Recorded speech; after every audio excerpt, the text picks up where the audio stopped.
God, that would be the worst. That would be the absolute worst. Yeah. I'm concerned. Alright, so the Final Fantasy XIV Live Letter just dropped, and they released a new trailer. And oh my god. There's a lot in that trailer, so I wanted to make a video real quick about the things that I was seeing and the things that I think may apply to my previous video, where I was kind of concerned about the story of Endwalker and where it was going to go. And they answered a lot of my concerns in this, and I'm like super excited now. So let's go ahead and dive right in, and let's see what they got. I'm going to go ahead and play. Alright, so... And so you venture forth unto the unknown. So the first thing is we have emet-selch's voice, which is amazing because, you know, I thought he was kind of done with, right? We finished him off at the end of 5.0. You had a little bit of him in the fight with Elidibus, or the Warrior of Light. But to hear him come back, and I'm pretty sure this is new dialogue that doesn't... They're not pulling from previous stuff, so that means they got the voice actor in. That means that, you know, they're not going to do that unless they're putting in... I mean, they're spending money on him, so they're bringing him into the studio to say lines. I can't imagine they would do that just for a trailer, which means emet-selch's going to be in this. He's probably going to end up taking kind of the role of like Arbert did in Shadowbringers, where he's going to be kind of a ghost form, and we're going to talk with him, and we're going to get a lot more information about the Ascians and who we are. And, you know, we have the Stone of Azem, which we'll get to that. So let's keep going. A fate beyond the horizon that cannot be divined. A future undefined and in flux. And this music is phenomenal. And please. Alright, so I'm concerned after having watched this.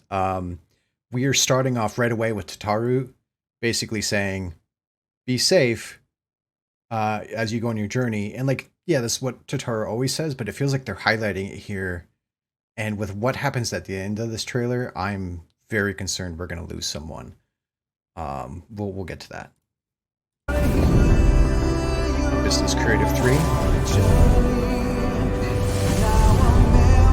That which lives is destined to die. All right, we've seen some kind of stuff like that. Okay, so here, right? I think this is the Ancients world, the Ascians world, right? Obviously, like that floor pattern we recognize from Amuro.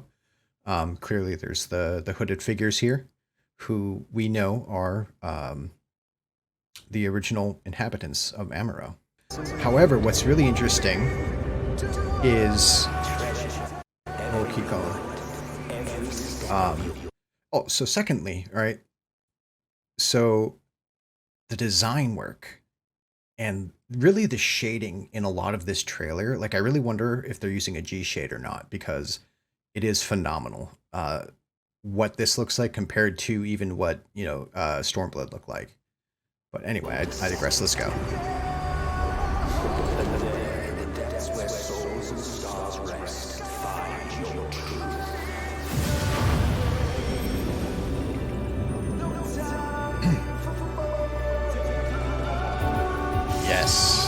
Yes. Grahatia.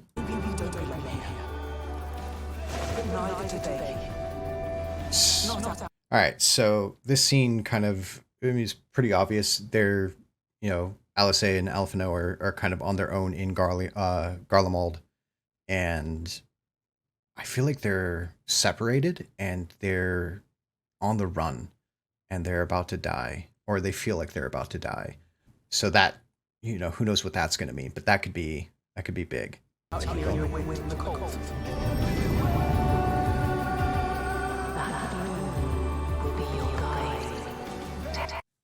I'm going to keep stopping because there's so much. So now, right, in the end of 5.5, we had our first interaction with like a physical form of Hydaelyn.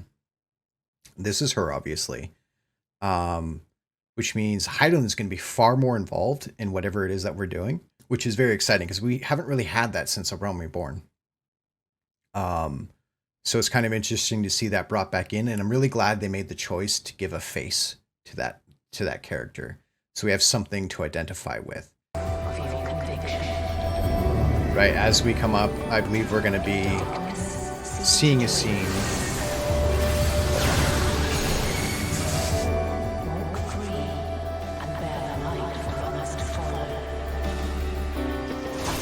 All right. Anima. I mean, yeah. Final Fantasy X represent. That's going to be an interesting fight. So this is cool too. I like this. Let me relieve you of your burden. You've suffered enough. Stone of Azim, or Azim, if you will. That has so many implications, right? That means that we are still continuing the story from Shadowbringers forward, right? We're still going to have all of the connections with the Ascians and emet-selch and Elidibus, and the fact that we are, you know, a part of the 14. We had the whole bit where in 5.0, the ending of 5.0, we're fighting Elidibus, and we merge with Ardbert. And then the first thing he sees is a cloaked figure, which is you, right? It's the seed of Azim. And the fact that you're still carrying that stone means that it still has this significance. And that is super important, considering that, like I said, if you've watched my previous video, all of Shadowbringers culminated the story from A Realm Reborn, right? All the Ascian stuff, all of that stuff gets kind of solidified there. And I was worried that Endwalker was just going to be about Xenos and Fandaniel being like, oh, we're going to blow up the world because we're insane. But with the inclusion of Elidibus's, emet-selch's voice, the inclusion of that stone, and there's a scene coming up where we see all the masks, the Ascian masks. That stuff is still incredibly relevant. And I do have a weird question a little bit later. Let's keep going.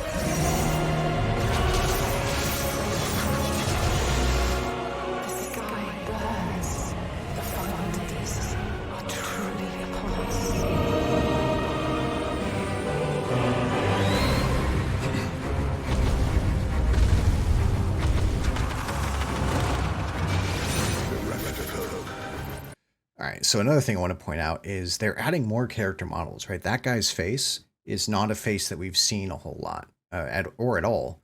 So it's giving more life to the world. You know, it's not just the same 5 faces reused over and over. This dude has a very specific look to him. He's probably a main character of some sort, or he could just be like the peddler at the beginning of Shadowbringers. But I like seeing that they're adding in more diversity in the way characters look.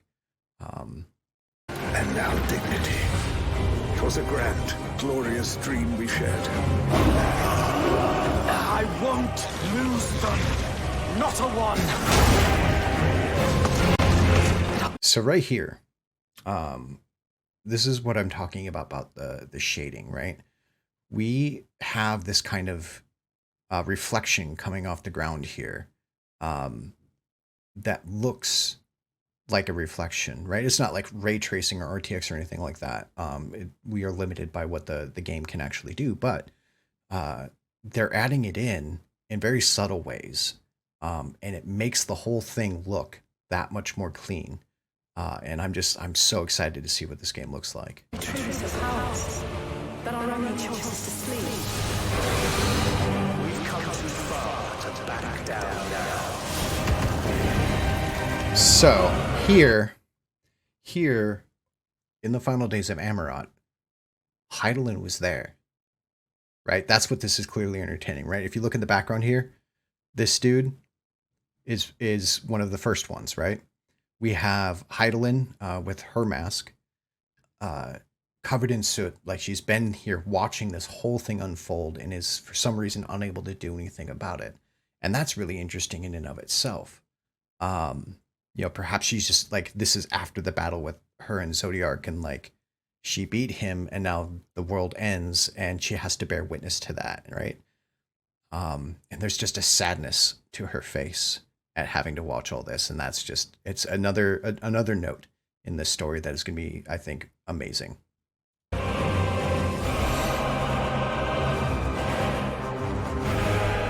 Wheresoever there is suffering and despair, Looks so good. you appear to fulfill your duty as defender of this star. So now we have Xenos with red eyes, right? We knew that from Shadowbringers, but I really think this is them hinting at the fact that Xenos is Zodiark, or at least the representation of him. So that's gives more credence to him as a character, and as a villain, for us to want to overcome. So that's I'm glad that's in there. Going to the moon.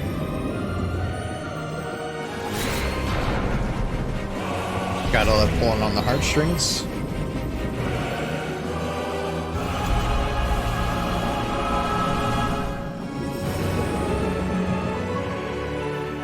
There must be a way to restore things to the way they were. To reclaim the perfect paradise we once had. All right, so this is what I'm confused about, right? We had a little bit of Fandaniel in 5.4 and 5.5. And Fandaniel's whole thing was that he wanted to die and he wanted to bring the whole world down with him, which was very confusing for me because as an Ascian, you would think that his goal is to bring back, to cause the rejoining and bring everything back.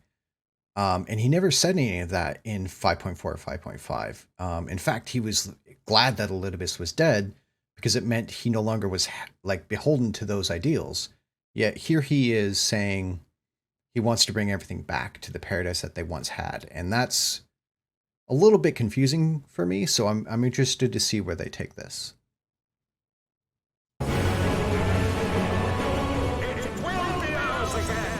So again, like I was saying earlier, we now have all of those masks like we saw at the end of the Hades fight in Shadowbringers, representing all the past Ascians that... So this is so cool. It's representing all the Ascians that emet-selch was carrying with him to remember. And at the very end, he says, remember that we once lived. And I think that is the representation that we did. That the Warrior of Light remembered those Ascians, and they're still with him in some way. And that's just a neat little touch, and I love it.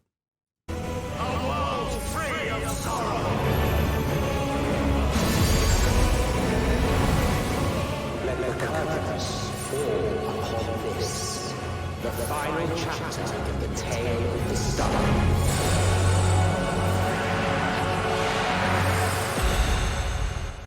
I love at the end there that we have emet-selch talking about the final chapter of the star. And it shows that he's invested in it, right? I think once the Warrior of Light beat him, I think he realized that he was wrong. Or if not, he was wrong that he couldn't do anything about it. And he had to give up on his dream. And I feel like he threw his lot in with the Warrior of Light. And this is kind of, I think, shows that he's there, he's watching, and he's invested in what's about to happen. And I just, oh man, that's so good.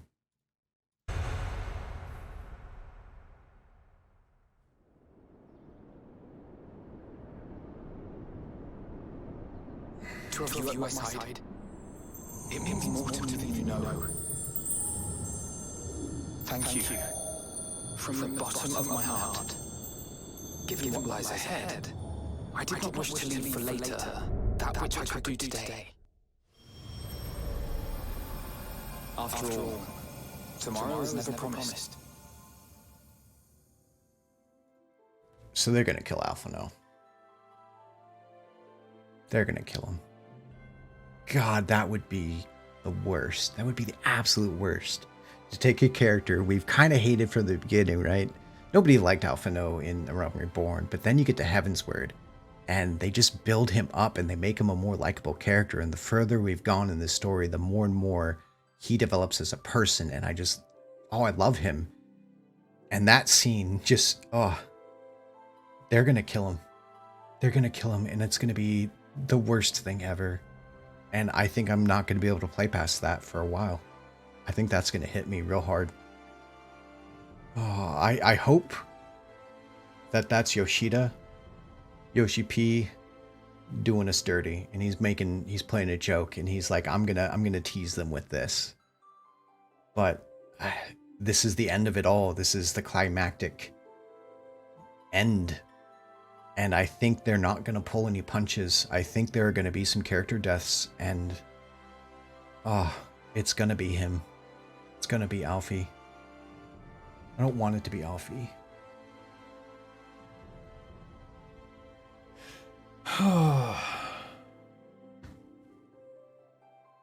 So yeah. That's it. That's the trailer that they just dropped. And there's so much in it. It is packed. And I'm so excited. A lot of my trepidation is gone. Like, legitimately. I'm thrilled that they released that they gave us more context for what they're going to be doing. So here's to hoping that it is as amazing as Shadowbringers was. Hope they don't kill anyone. But yeah, like, there's so much in this video, and I literally just watched it. I saw that they played it on the live stream. I paused it, found the video, and watched it again, and just made this video. So I have got to go watch the rest of the live letter now. So thanks for watching. Yeah, comment below if you have anything you want to add, or if you think I'm just wrong in certain places. But mostly, I think we're all just excited. I think the community is just excited for this. We are really revving for it. So again, thanks for watching. Till next time.